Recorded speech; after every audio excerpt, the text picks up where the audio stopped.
आज के इस वीडियो लेक्चर में हम बात करने वाले हैं एक बहुत ही इंपॉर्टेंट टॉपिक के बारे में, दैट इज डिक्शनरी.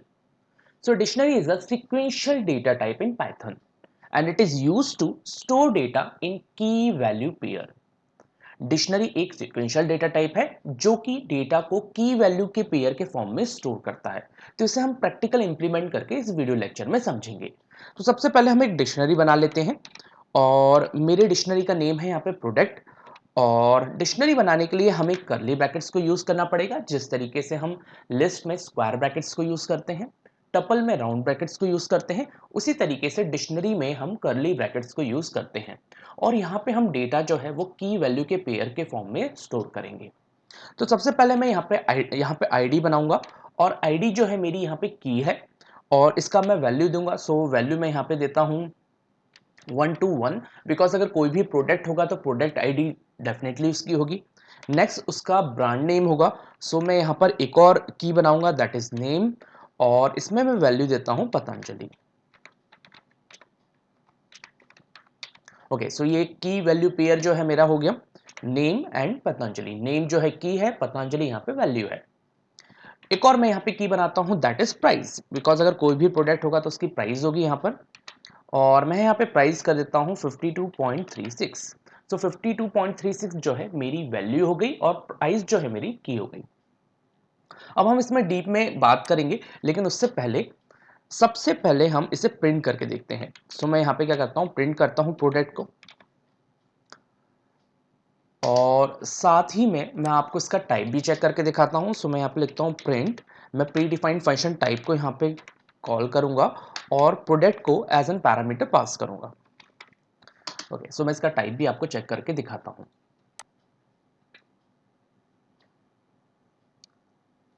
सो आप देख रहे हैं कि यहाँ पे की और वैल्यू के पेयर के फॉर्म में आपको वैल्यूज मिल रही हैं और ये हमारा जो प्रोडक्ट है ये क्लास डिक्ट का ऑब्जेक्ट है. इट्स मीन दैट आपको पता है कि पाइथन में हर चीज ऑब्जेक्ट होती है. सो प्रोडक्ट जो है वो क्लास डिक्शनरी से बिलोंग कर रहा है, उसका ऑब्जेक्ट है. सो ये बात यहाँ पे प्रूफ हो गई है. ओके, अब कुछ इंपॉर्टेंट्स मैं आपको यहाँ पे मैथड्स बताता हूँ, लाइक प्रिंट. अगर आप अपनी डिक्शनरी की लेंथ पता करना चाहते हैं तो आप लेंथ फंक्शन को यहाँ पे कॉल कर सकते हैं और प्रोडक्ट को आप एज एन पैरामीटर यहाँ पे पास करेंगे. सो ये आपको लेंथ बता देगा और अभी हमारी लेंथ कितनी है, 3 है. सो यहाँ पे आपको 3 मिल जाएगा. ओके, नेक्स्ट यहाँ पर आप क्या चाहते हैं कि आपको आपकी डिक्शनरी की कीज मिल जाए, तो आप किस तरीके से प्रिंट करेंगे, आप यहाँ पे लिखेंगे डॉट प्रोडक्ट डॉट यहाँ पे की एक प्रीडिफाइंड फंक्शन है जिससे आप कॉल करेंगे. अगर आपको कीज चाहिए, आपका जो डिक्शनरी है अगर आप उसकी कीज को प्रिंट करना चाहते हैं तो आप कीज फंक्शन को कॉल करेंगे. और अगर आप वैल्यूज को प्रिंट करना चाहते हैं तो आप यहाँ पे लिखेंगे प्रोडक्ट डॉट वैल्यूज. सो यहाँ पर अब आपकी की और वैल्यूज जो है प्रिंट हो जाएंगी. ओके, सो यहाँ पर आप देख रहे होंगे कि जो आपकी डिक्शनरी की कीज थी, that is ID, name and price, वो प्रिंट हो गया. और अगर आपने वैल्यूज फंक्शन को कॉल किया तो आपकी जो वैल्यूज थी वो प्रिंट हो गई हैं. तो आप इस तरीके से की और वैल्यूज को यहाँ पे प्रिंट करा सकते हैं. ओके, अब बात आती है कि अगर आपको कोई सेकंड डिक्शनरी अगर फॉर्म करनी है और उसमें सेम कंटेंट अगर आपको रखना है, तो अगर आप इस तरीके से सोच रहे हैं कि लाइक अगर मैं यहाँ पर एक और यहाँ पे बनाता हूँ लाइक प्रोडक्ट 1 और मैं यहाँ पे कर देता हूँ product 1 is equal to product. So guess करिए अभी क्या होगा, क्या हमारी एक नई डिक्शनरी फॉर्म हुई है यहाँ पर. सो सबसे पहले अगर हम यहाँ पर इसके एड्रेस चेक करेंगे, सो हम क्या करते हैं, of product ID of product print ID of product 1.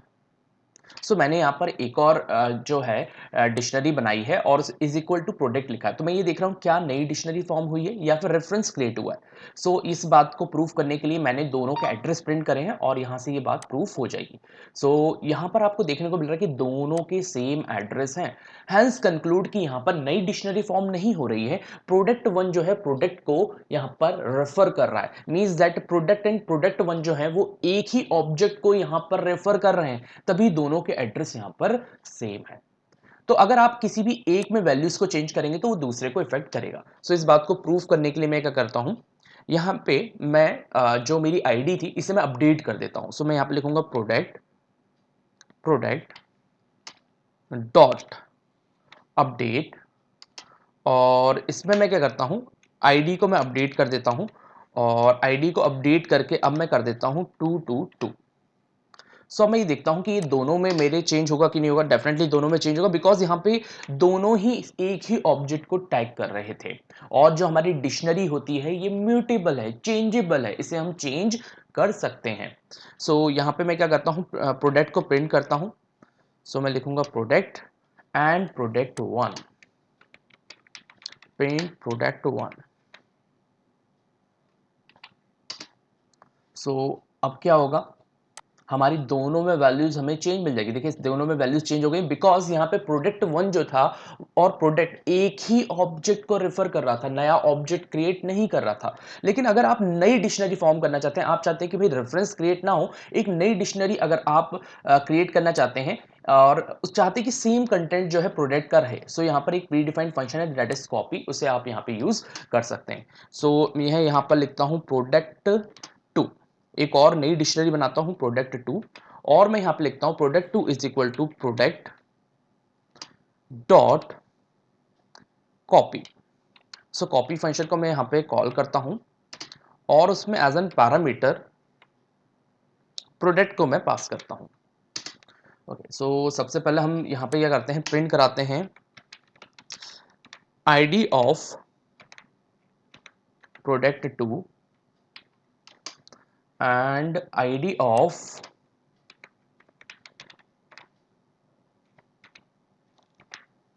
Product.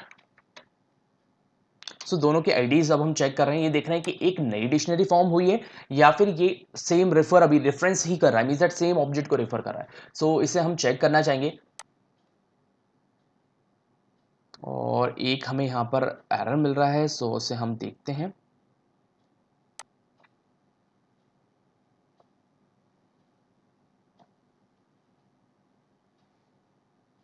Okay sorry, यहाँ पर हमने एज ए पैरामीटर पास कर दिया था, so that is the problem. So product dot copy, इसमें कोई भी आर्गुमेंट पास नहीं होता है। ओके अब ये सही काम कर रहा है और यहाँ पर आपको देखने को मिल रहा है कि दोनों के एड्रेस जो हैं, दोनों के जो एड्रेस है मीन्स दैट मेरा जो प्रोडक्ट है और जो मेरा प्रोडक्ट टू है, दोनों में जो दोनों के एड्रेस हैं वो यहाँ पर आपको अलग देखने को मिल रहे हैं। ओके सो यहाँ पर अगर आप प्रोडक्ट टू का एड्रेस चेक करेंगे तो आपको 320 मिल रहा है और प्रोडक्ट का अगर आप एड्रेस यहाँ पर यूज चेक कर रहे हैं तो आपको 4064 देखने को मिल रहा है। तो ये 4064 जो है यहाँ पर आपको देखने को मिल रहा है, लेकिन प्रोडक्ट टू का जो एड्रेस है वो 320 हो गया। मीन्स दैट देखिए यहाँ पर दोनों के एड्रेस जो थे सेम आ रहे थे बिकॉज वो एक ही ऑब्जेक्ट को रेफर कर रहा था, जबकि यहाँ पर 4064 आ रहा है लेकिन यहाँ पे 4320 आ रहा है। मीन्स दैट यहाँ पर एक नई डिक्शनरी फॉर्म हो गई है और अगर आप एक डिक्शनरी में चेंज करेंगे तो वो दूसरे को इफेक्ट नहीं करेगा। सो लाइक मैं यहाँ पे लिखता हूँ, वापस अपडेट करता हूँ। सो मैं प्रोडक्ट में वापस अपडेट करूंगा और मैं लिखूंगा product dot update, update function को यहाँ पे कॉल करता हूँ और मैं यहाँ पे क्या करता हूँ, यहाँ पे इस बार मैं प्राइस को अपडेट करता हूँ। सो मैं लिखता हूँ प्राइस, सो मैं प्राइस को यहाँ पे अपडेट करना चाहता हूँ। सो मैं लिखूंगा प्राइस कोलन 54.63। ओके और साथ में यहाँ पर हम प्रिंट करेंगे प्रोडक्ट को और प्रोडक्ट टू को। सो अभी आप देखेंगे कि प्रोडक्ट में तो चेंज होगा लेकिन प्रोडक्ट टू में कोई भी चेंज नहीं होगा बिकॉज यहाँ पे एक नया ऑब्जेक्ट फॉर्म हुआ था।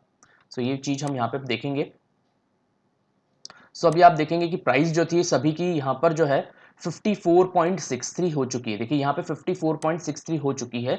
जैसे ही हमने अपडेट करी प्राइस तो अपडेटेड प्राइस जो थी वो प्रोडक्ट में तो चेंज हो गई लेकिन प्रोडक्ट टू में चेंज नहीं हुई, वो स्टिल अभी भी 52.36 है बिकॉज यहाँ पे नया ऑब्जेक्ट फॉर्म हुआ था और अगर आपने किसी एक ऑब्जेक्ट में चेंज करा है तो वो दूसरे ऑब्जेक्ट को इफेक्ट नहीं करेगा। इवन अगर आप यहाँ पे प्रिंट करता हूं मैं print product one, so product one में भी वैल्यू जो है चेंज हो गई है बिकॉज वो प्रोडक्ट एंड प्रोडक्ट वन जो है सेम ऑब्जेक्ट को रेफर कर रहे थे।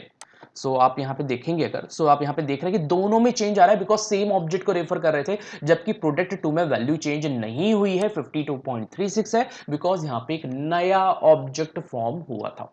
तो अगर आप कोई भी पहले से एक डिक्शनरी बनी हुई है और उसी के कंटेंट से अगर आप एक नई डिक्शनरी फॉर्म करना चाहते हैं तो आप यहाँ पे कॉपी फंक्शन को यहाँ पर यूज करेंगे। अगर आप इस तरीके से इक्वल लिखते हैं तो वो रेफरेंस क्रिएट करेगा, जस्ट लाइक जिस तरीके से मैंने भी आपको यहाँ पे लाइन नंबर 8 में बताया था कि अगर आप product 1 is equal to product लिखते हैं तो जस्ट ये एक नया रेफरेंस क्रिएट करेगा, एक नया ऑब्जेक्ट क्रिएट नहीं करेगा। लेकिन अगर आप चाहते हैं कि एक नया ऑब्जेक्ट क्रिएट हो, एक नई डिक्शनरी फॉर्म हो, तो आपको यहाँ पे कॉपी फंक्शन को कॉल करना पड़ेगा। सेम अगर आप यहाँ पर किसी वैल्यू को रिमूव करना चाहते हैं किसी डिक्शनरी में से, तो लाइक मैं यहाँ पे प्रोडक्ट में से पॉप करना चाहता हूँ किसी पर्टिकुलर की को। फॉर एग्जांपल मैं प्राइस को यहाँ से हटाना चाहता हूँ, सो मैं पॉप फंक्शन को यहाँ पे कॉल करूँगा और मैं लिखता हूँ प्रोडक्ट डॉट पॉप और मैं प्रिंट करूँगा यहाँ पे प्रोडक्ट को। सो हम देख रहे हैं कि प्राइस जो है हमारा ये रिमूव हुआ है कि नहीं हुआ है। सो आप देख रहे हैं कि प्राइस जो था हमारा रिमूव हो चुका है। So by using pop pop function के थ्रू आप किसी भी वैल्यू को यहाँ पर रिमूव कर सकते हैं। एक बात और मैं यहाँ पे आपको बताना चाहूंगा कि अपडेट मेथड के दो काम होते हैं, या तो कोई एग्जिस्टिंग वैल्यू पहले से कोई वैल्यू एग्जिट कर रही है, एक्सेस कर रही है और उसे अगर आप अपडेट करना चाहते हैं तो आप अपडेट मेथड को यूज कर सकते हैं। लेकिन अगर आप चाहते हैं कि एक नई वैल्यू ऐड हो जाए विद की और वैल्यू के फॉर्म में, की और वैल्यू पेयर के फॉर्म में एक नई वैल्यू ऐड हो जाए, तो अपडेट मेथड क्या करता है, सबसे पहले चेक करेगा अगर जो की आपने लिए लाइक प्राइस, जैसे मैंने यहाँ पे लिया था प्राइस ऑलरेडी से वहां पे था हमारी डिक्शनरी में, तो उसने क्या किया उसे अपडेट कर दिया। लेकिन अगर प्राइस नहीं होता तो वो क्या करता, नया और वहां पे कंटेंट क्रिएट कर देता। सो इसको भी मैं यहाँ पे दिखाता हूँ आपको। लाइक मैं यहाँ पे लिखता हूँ प्रोडक्ट प्रोडक्ट डॉट अपडेट और इसमें मैं एक और लेता हूँ लाइक डिस्काउंट। अब डिस्काउंट जो की है ये हमारे डिक्शनरी में नहीं है और हमें एक बात और पता है कि हमारी जो कीज हैं ये यूनिक होना चाहिए, रिपीट नहीं कर सकते हम इसे। सो मैं यहाँ पे डिस्काउंट लिखता हूँ, डिस्काउंट में देना चाहता हूँ 10%, तो मैंने यहाँ पे लिख दिया डिस्काउंट 10। ओके, और साथ में मैंने यहाँ पे क्या किया, प्रिंट किया प्रोडक्ट को, यहाँ पे मैंने प्रिंट करा प्रोडक्ट को। सो अब आप देखेंगे क्योंकि डिस्काउंट जो था ये हमारे हमारी डिक्शनरी में नहीं था। सो आप यहाँ पे देखेंगे कि डिस्काउंट जो की था वो हमारे डिक्शनरी में बन चुका है और उसने 10 वैल्यू को यहाँ पे स्टोर कर दिया है।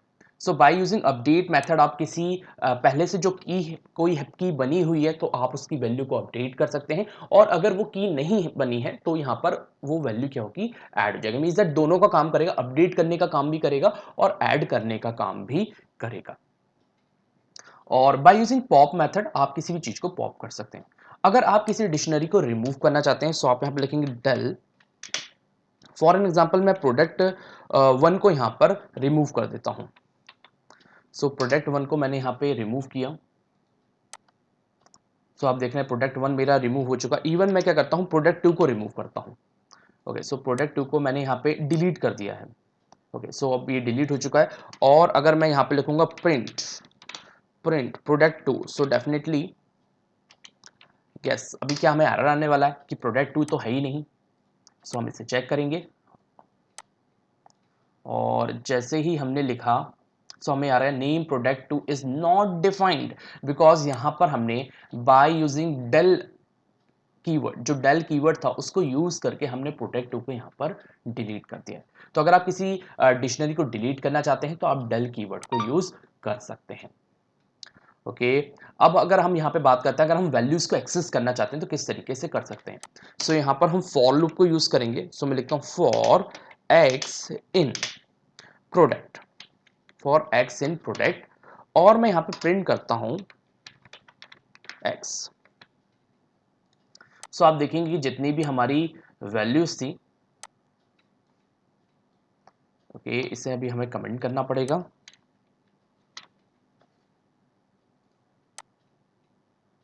हाँ, तो देखिए आपकी आईडी नेम और डिस्काउंट यहाँ पे प्रिंट हो गया। सो आईडी नेम एंड डिस्काउंट तो आपकी कीज थी, लेकिन आप चाहते हैं कि यहाँ पे की और वैल्यू दोनों यहाँ पे प्रिंट हो। सो आप क्या करेंगे, यहाँ पे लिखेंगे प्रोडक्ट डॉट आइटम्स, और अब अगर आप इसे प्रिंट करेंगे सो आपके की और वैल्यू के पेयर के फॉर्म में यहाँ पे वैल्यूज जो है प्रिंट हो जाएंगी। इवन अगर आप इसको मीन्स दैट आप चाहते हैं कि ये अलग अलग प्रिंट हो, मीन्स दैट ये जो आपके यहाँ पे टपल फॉर्म में आ रहा है, मीन्स दैट राउंड ब्रैकेट्स के फॉर्म में यहाँ पे आपको वैल्यूज देखने को मिल रही है, मीन्स दैट आईडी और आईडी मीन्स दैट की और वैल्यू के पेयर के फॉर्म में, जो कि एक टपल के फॉर्म में यहाँ पे क्रिएट हो रहा है, और आप चाहते हैं कि जो वैल्यूज है वो आपको अलग अलग मिले। सो आप यहाँ पे इस तरीके से लिख सकते हैं x कॉमा वाई और यहाँ पे कॉमा वाई। तो इस तरीके से आपको इंडिविजुअल की वैल्यू पेयर के फॉर्म में वैल्यूज देखने को मिलेंगी। तो आप इस तरीके से भी वैल्यूज को यहाँ पे प्रिंट कर सकते हैं, उन्हें एक्सेस कर सकते हैं। इवन यहाँ पे एक मेथड और है जो कि मैं आपको बताना चाहूंगा, दैट इज गेट मेथड। तो लाइक आप किसी भी पर्टिकुलर की को यहाँ पर प्रिंट कराना चाहते हैं, सो आप यहाँ पे लिख सकते हैं प्रोडक्ट डॉट गेट, और यहाँ पे आप प्रिंट करना चाहते हैं डिस्काउंट को। सो गेट मेथड क्या करेगा, हमारे जो पर्टिकुलर की थी उसकी वैल्यूज को यहाँ पे प्रिंट कर देगा। सो जैसे आपने discount, by using get method आप किसी पर्टिकुलर की वैल्यू को प्रिंट कर सकते हैं। सो इस तरीके से आप किसी वैल्यू को प्रिंट करा सकते हैं गेट मेथड के थ्रू। इवन आप इंडेक्स के थ्रू भी इसे प्रिंट कर सकते हैं। लाइक अगर मैं यहाँ पे लिखता प्रिंट प्रोडक्ट प्रोडक्ट और यहाँ पे मैं लिखता हूँ 2। सो बाय यूजिंग इंडेक्स भी आप किसी भी वैल्यू को एक्सेस कर सकते हैं। सो यहाँ पर अभी आपको क्या मिल रहा है, आपने गेट मेथड को यूज करा, okay, so it's will give error, that is, oh sorry, जो हमारी की है वो 2 यहाँ पे नहीं है, that is discount, that is discount, और वापस मैं इसे एक्सेस करता हूँ और देखिए वापस आपको टाइम मिल रहा है। मीन्स दैट आप दोनों तरीके से वैल्यूज को प्रिंट कर सकते हैं। आप इंडेक्सिंग के फॉर्म में भी आप ये लिख सकते हैं, like product square brackets and then जो भी आपकी की थी आप इस तरीके से प्रिंट कर सकते हैं, और आप गेट मेथड से भी किसी वैल्यू को एक्सेस कर सकते हैं। सो ये हमारा बेसिक इंट्रोडक्शन था डिक्शनरी का, जिसमें हमने बेसिक कुछ फंक्शंस को देखा, लाइक लेंथ, की, वैल्यूज, और अपडेट मेथड हमने देखा, यहाँ पे कॉपी मेथड हमने देखा, और यहाँ पर हमने गेट मेथड को देखा। सो ये बेसिक हमने यहाँ पे डिक्शनरी का इंट्रोडक्शन देखा है। अगर आपको इसमें कोई भी डाउट है, किसी प्रकार का आपको कोई कंफ्यूजन है, सो आप मुझे कमेंट करके पूछ सकते हैं। So that's all with my today video lecture. Thank you so much.